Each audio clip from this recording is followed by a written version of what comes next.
Hey friends, today's Ontraport video we're going to be talking about list cleaning. Something that I want to tell you about list cleaning is don't be afraid to do it. Number one, I know you worked hard to get people on your list, but people's needs change and you'll get some unsubscribes if you're doing it right. You're going to get unsubscribed, okay?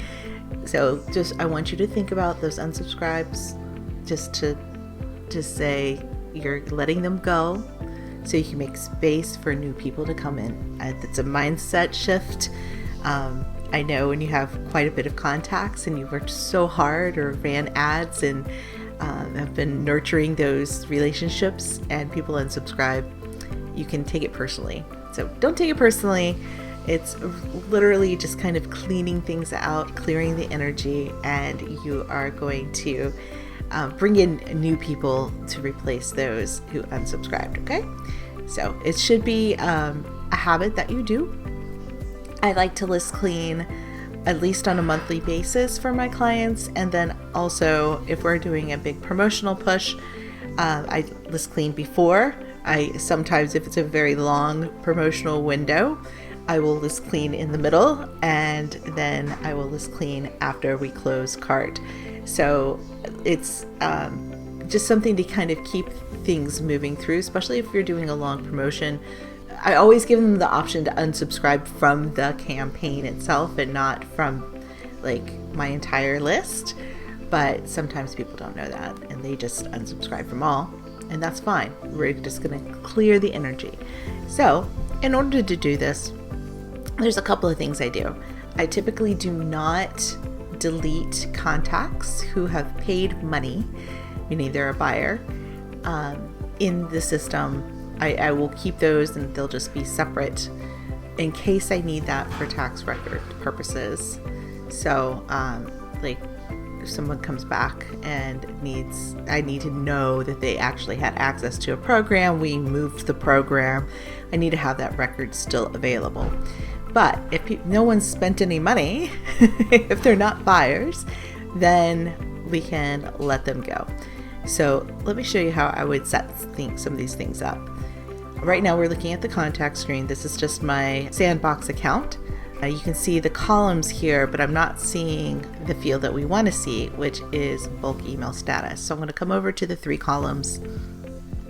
I'm going to add that column. You can add any column you want to see on a quick view basis. So there we go. So I've got 2 that are transaction only. Transaction only means they have unsubscribed and you can only email them individually. You can't email them from a campaign. You can only send them an email from the system if you go to their contact record and send them a transaction only email.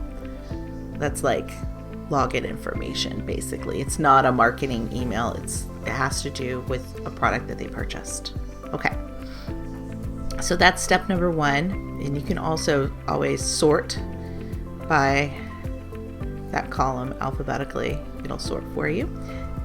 Step number 2 is let's create a new contact group. And I like to call this group hard bounces and unsubscribe.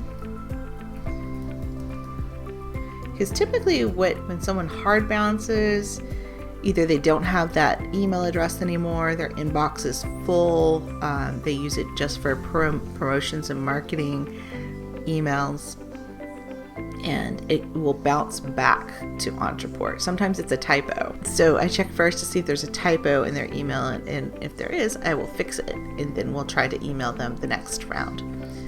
I am going to add the field bulk email status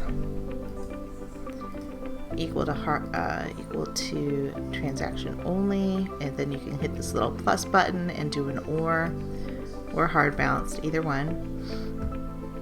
And then I also want to filter out the people who are buyers.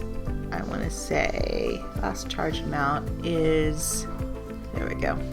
So I don't have the number that I choose. It's usually $1, but sometimes people have something for sale for $1, so I don't want to just say that off the bat, but I'm going to do less than or equal to $1 because I know that all of my products are more than $1. actually, in this system, I actually do have some things for $1. So let me just do less than $1. Okay.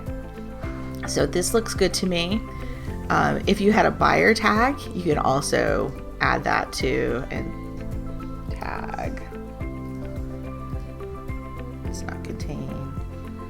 I don't think I have a buyer tag in this account, but if you did, you could also do that as well. So add any criteria that you need to hone this down to anybody who's transactional only or hard bounce that has not paid you money. You could say this charge amount equals 0 as well, equal to 0. That would work as well. And over here in the permissions, if you've got other people using your account and want to be able to share this group with them, make sure you change this to everyone can view and edit. Now hit save. All right, so I've got one record that has not paid me anything who's transaction only. If we go back and if I just click this off, you can see I do have a couple of buyers in here, and this one paid $30. So that's because we put in that filter about the money being spent. This person is not going to come up to be deleted. So now that I've got my hard bounce and transaction only, apparently I already had a group in here. This one does not have the filter.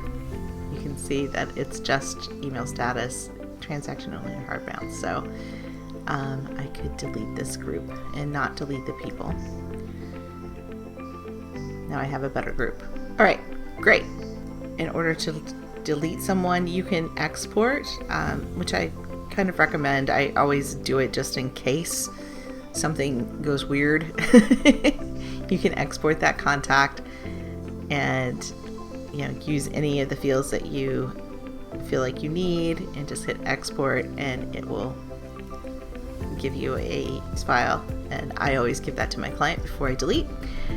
And then when you're ready, you can just hit the delete key and say yes, delete.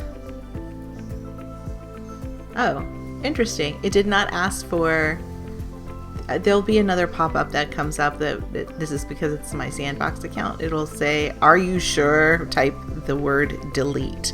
And there's a $50 charge to roll back the system. If, heaven forbid, you have to roll back the system, I want you to know that this does not happen instantaneously. It could happen like 4 days later. It is not an easy process depending on how many contacts you have or how you deleted them. They actually have to roll back your instance of Ontraport. It's a big deal. I do not suggest doing it. Put your fail safes in place with your exports. You can always re-import them. There'll be an option when you import them as transaction only, which they don't recommend, but if you had to reinstall people who opted out, that would be a way to do it.